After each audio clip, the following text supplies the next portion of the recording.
વધતી જતી મોંઘવારીને લઈ સાંસદ ગેનીબેન ઠાકોરે કેન્દ્ર સરકારને આડે હાથ લીધા છે અને તાજેતરમાં કેન્દ્ર સરકારના આંકડા બહાર આવ્યા છે કે જેમાં ખાદ્ય પદાર્થોની કિંમતમાં 15% સુધી વધારો નોંધાયો છે। ગેનીબેનનું કહેવું છે કે મોંઘવારીને કારણે ગરીબ અને મધ્યમ વર્ગ પર બોજ વધશે અને કેન્દ્ર સરકાર માત્ર ધનવાન લોકોને જ સાચવતી હોય તેવું લાગી રહ્યું છે।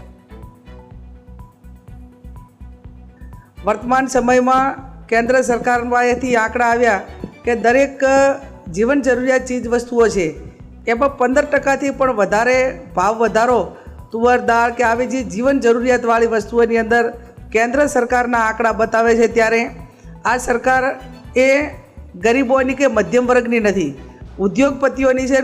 मोटुं भंडोळ ए चूंटणी समय दरमियान आ तमाम लोको पासेथी लीधुं होय એટલે ક્યાંક ને ક્યાંક 2024ની ચૂંટણી હોય કે એના પહેલાંની સરકાર એ મોટા ઉદ્યોગપતિઓને જે આ જીવન જરૂરિયાત વસ્તુઓ કે જે છે એનો ભાવ વધારાનું કારણ પણ ક્યાંક ને ક્યાંક એમનું કરોડો અરબોનું જે ફંડિંગ બતાવેલું છે, વાઇટ બતાવેલું છે, એ પણ જવાબદાર છે।